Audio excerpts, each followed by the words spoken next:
जय हिंद दोस्तों, रक्षी खन्ना के चैनल में आपका स्वागत है। दोस्तों, आज के इस वीडियो में मैं आपको कुछ महत्वपूर्ण जानकारियां दूंगा। जैसे कि आप पीछे बोर्ड पे देख रहे हैं।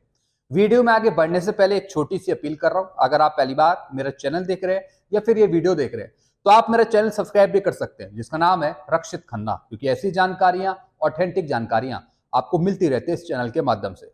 चलते हैं दोस्तों, आगे बढ़ते हैं। सबसे पहली जानकारी है, कम्यूटेशन पर काफी पेंशनर्स की शिकायतें हैं। जी हाँ दोस्तों, काफी पेंशनर्स कम्यूटेशन को लेके शिकायत करते रहते हैं।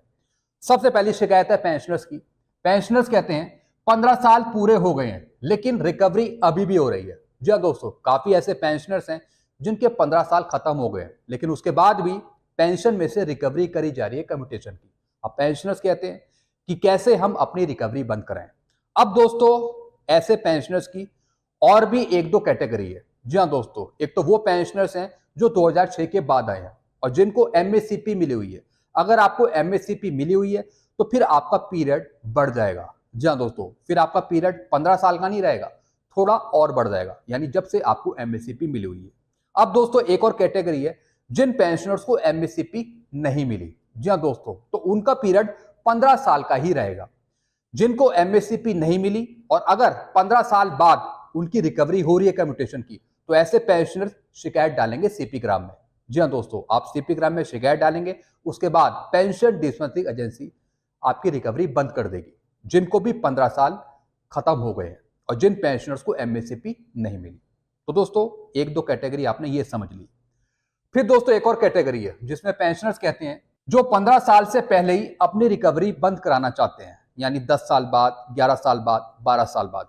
दोस्तों, इसके लिए आपको कोर्ट केस करना पड़ेगा। जी हाँ दोस्तों, क्योंकि भारत सरकार ने अभी इस पर कोई जर्नल ऑर्डर नहीं निकाला कि 10 साल बाद, 11 साल बाद, 12 साल बाद आपकी रिकवरी बंद कर दी जाए। ऐसा भी भारत सरकार का कोई ऑर्डर नहीं है।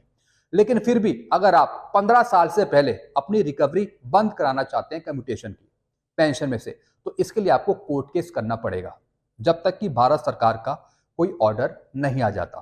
कोर्ट केस करेंगे, फैसला आपके हक में आएगा, उसी के बाद आपकी रिकवरी बंद हो पाएगी, वो भी 15 साल से पहले, जिन भी पेंशनर्स को 9 से 10 साल, 11 साल, 12 साल हो गए। चलते अगली जानकारी की तरफ।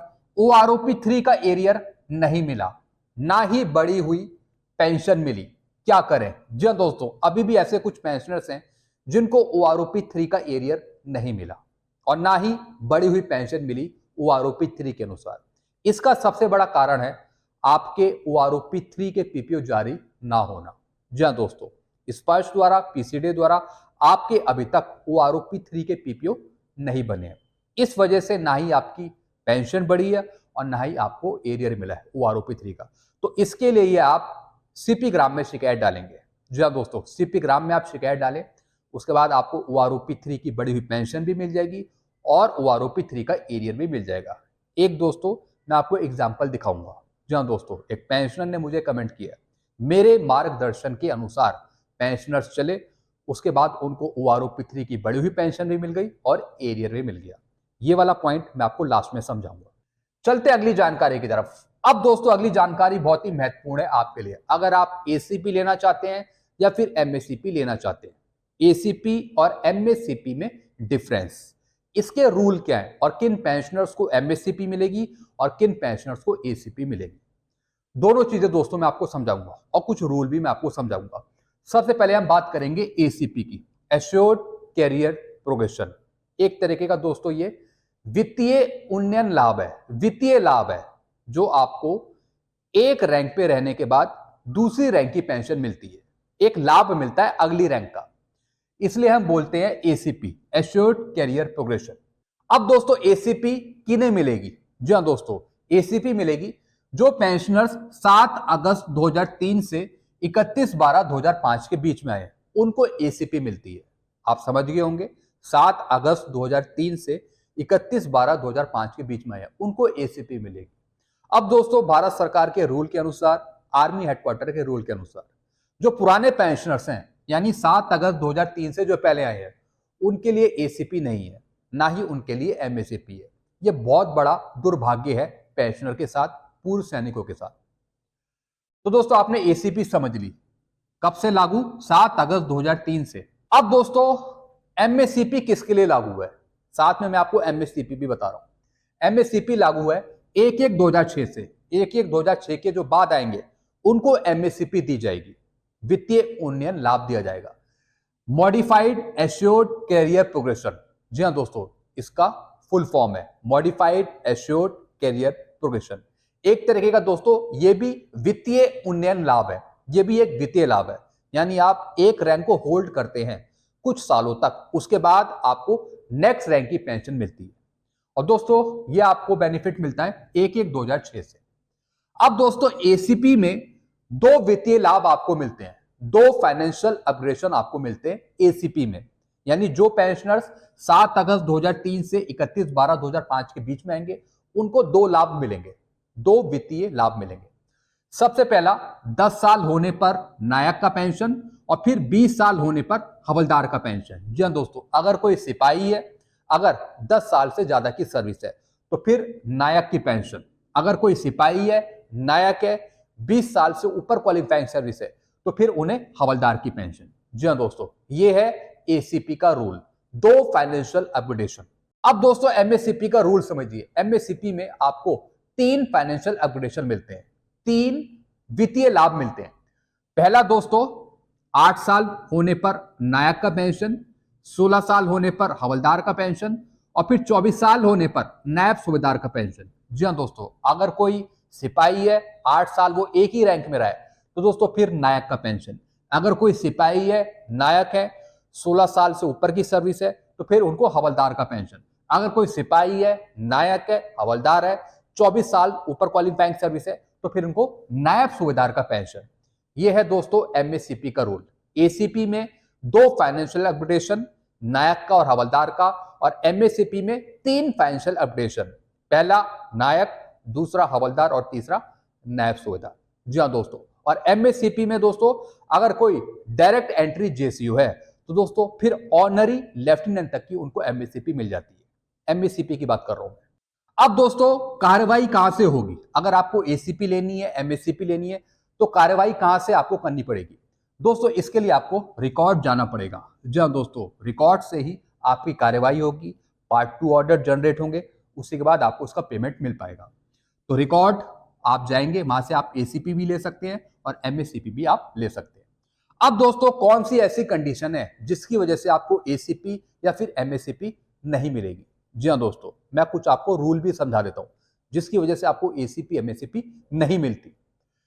एसीपी एमएससीपी मिलने की डेट से पहले अगर अनविलिंग किया है प्रमोशन को तो एमएससीपी नहीं मिलेगी। जी हाँ दोस्तों, यानी जिस दिन आपकी एमएससीपी एसीपी ड्यू है, जिस दिन आपको मिलनी है, अगर उससे पहले आप प्रमोशन को अनविलिंग कर देते हैं, अनविलिंग सर्टिफिकेट दे देते हैं, तो आपको फिर एसीपी एमएससीपी नहीं मिलती। जी हाँ दोस्तों, आपको फिर एमएससीपी नहीं मिलेगी। यानी अगर आप अनविलिंग कर रहे हैं। फिर है दोस्तों पनिशमेंट। जी हाँ दोस्तों, अगर आपकी रेड इंक एंट्री है, ब्लैक इंक एंट्री है या फिर नॉन क्वालिफाइंग सर्विस है, यानी आपका कुछ पीरियड कम कर लिया, आपकी सर्विस में से कुछ दिन काट लिए, जी हाँ दोस्तों कुछ महीने काट लिए, तो दोस्तों अगर ऐसी कोई पनिशमेंट है उस पर भी दोस्तों आपको एमएससीपी नहीं दी जाती। या फिर आपकी मैप रीडिंग नहीं है। जी हाँ दोस्तों, मैप रीडिंग भी एक कोर्स है। जी हाँ दोस्तों, एक कोर्स है मैप रीडिंग का, अगर ये भी आपका पूरा नहीं है तब भी आपको एमएससीपी नहीं दी जाती। जी हाँ दोस्तों, ऐसा रिकॉर्ड भी कहता है। तो मैप रीडिंग भी आपकी होना जरूरी है अगर आपको एमएससीपी चाहिए। चलते हैं अगली जानकारी की तरफ। फिर दोस्तों कुछ पेंशनर कहते हैं कि मैंने 6 साल सर्विस करी, 2 साल सर्विस करी, 7 साल सर्विस करी, मैं कैटेगरी आउट था, मेडिकल बोर्ड आउट था, पूरी सर्विस नहीं कर पाया, तो क्या मुझे एमएससीपी एसीपी मिलेगी? नहीं दोस्तों, जो मेडिकल कैटेगरी आउट है, जिन्होंने 6 साल सर्विस करी, 1 साल सर्विस करी, 2 साल करी, 4-5 साल करी, उनको दोस्तों एमएससीपी नहीं मिलेगा, क्योंकि दोस्तों वो एमएससीपी की क्राइटेरिया में नहीं आ रहे हैं, उतनी उनकी सर्विस ही नहीं है जिसकी वजह से उनको एमएससीपी एसीपी मिल जाए। जी हाँ दोस्तों, आप एमएससीपी का रूल देखेंगे तो दोस्तों एक रैंक में आप 8 साल होने चाहिए। अगर आप एसीपी का रूल देखें तो एक रैंक में आप 10 साल होने चाहिए। जी हाँ दोस्तों, तभी आपको अगली रैंक की पेंशन मिलेगी। अब जिसने 2 साल सर्विस करी है, 5 साल सर्विस करी है, तो दोस्तों वो एसीपी एमएससीपी के रूल में कैसे आएगा? इस वजह से उनको एसीपी एमएससीपी नहीं दी जाती। हाँ, अगर इनकी सर्विस 8 से 10 साल 12 साल से ज्यादा है तब कुछ एमएससीपी एसीपी का प्रावधान है। लेकिन एसीपी के लिए 10 साल सर्विस होनी चाहिए अगर एसीपी चाहिए। अगर एमएससीपी चाहिए तो एक रैंक में 8 साल होना जरूरी है। अगर उसके बाद आपको एमएससीपी नहीं मिली तब आपको एमएससीपी दी जा सकती है एज पर रैंक होल्ड। चलते हैं अगली जानकारी की तरफ। पेंशनर ने किया कमेंट, सतीश शर्मा जी ने। दोस्तों साइड में मैं आपको एक कमेंट दिखा रहा हूं जिनका नाम है सतीश शर्मा जी। इन्होंने कहा आपके मार्गदर्शन से ओआरओपी 3 का एरियर मिल गया, पेंशन भी रिवाइज हो गई। सीपी ग्राम से जवाब भी आ गया। जी दोस्तों जब भी मैं गाइड करता हूं पेंशनर्स को तो सबसे पहले मैं यही बताता हूं कि अगर आपकी कोई दिक्कत है पेंशन से जुड़ी, ओआरओपी 3 से जुड़ी, तो सबसे पहले आप सीपी ग्राम में कंप्लेंट डालिए। जी दोस्तों, सीपी ग्राम में आप कंप्लेंट डालेंगे, उसके थ्रू आपका काम हो जाएगा। जो भी आपका बकाया है या फिर पेंशन रिवाइज नहीं हुई वो सब आपको मिल जाएगा। तो दोस्तों ऐसी एक पेंशनर थे जिनका नाम है सतीश शर्मा जी। इनको ओआरओपी 3 का एरियर नहीं मिला था, ना ही इनकी पेंशन बढ़ी थी। तो दोस्तों मैंने इनको कहा था पहले कि आप एक बार सीपी ग्राम में शिकायत डालें। तो दोस्तों सीपी ग्राम से जवाब भी आ गया, साथ ही साथ इनका ओआरओपी 3 का एरियर भी इनको कह रहे हैं मिल गया और पेंशन भी इनकी रिवाइज हो गई। सबसे पहले दोस्तों इनको बहुत बहुत धन्यवाद। दोस्तों आजकल के टाइम में अगर आपको सही मार्गदर्शन मिल जाता है, एक सही रास्ता मिल जाता है, तो दोस्तों आपकी प्रॉब्लम सॉल्व होती जाती है। आजकल के टाइम में सही मार्गदर्शन पाना बहुत जरूरी है। एक सही चैनल आपको पता हो तो फिर आपको कोई दिक्कत नहीं होती। तो दोस्तों यही सब चीजें मैं आपको गाइड करता रहता हूं बीच बीच में। दोस्तों इसलिए मैं कहता हूं कि जो मैं वीडियो बनाता हूं वो सारे आप देखा करिए, ताकि जो प्रॉब्लम आ रही है पेंशनर के साथ उसका सोल्यूशन कैसे होगा वो भी आपको पता लग पाए। क्योंकि दोस्तों हर एक वीडियो में कुछ ना कुछ वेलफेयर से जुड़ी मैं आपको जानकारियां देता हूं। कुछ ना कुछ जो प्रॉब्लम चल रही होती है पेंशनर के साथ उसका सोल्यूशन कैसे किया जाता है ये भी मैं आपको बताता रहता हूं। यानी मैं आपको एक रास्ता दिखाता हूं, आपका मार्गदर्शन करता हूं। जी हाँ दोस्तों, ताकि अगर आप उस रास्ते पे चले तो जो भी आपकी प्रॉब्लम आ रही है वो धीरे धीरे सब निपटती जाती है। तो इसलिए आप बने रहिए चैनल पे, देखिए आप वीडियो, ताकि आपको सारी चीजें समझ में आए। तो दोस्तों बस यही जानकारियां थी जो मैं लेकर आया था। आई होप सारी जानकारी आप अच्छे से समझ होंगे। वीडियो आपको अच्छा लगता है वीडियो को लाइक करें और इस चैनल को आप सब्सक्राइब कर सकते हैं जिसका नाम है रक्षित खन्ना। इन जानकारियों के अनुसार आपको और कुछ पूछना हो तो आप नीचे भी कमेंट कर सकते हैं। वीडियो में ये खत्म करता हूं। Thank you so much.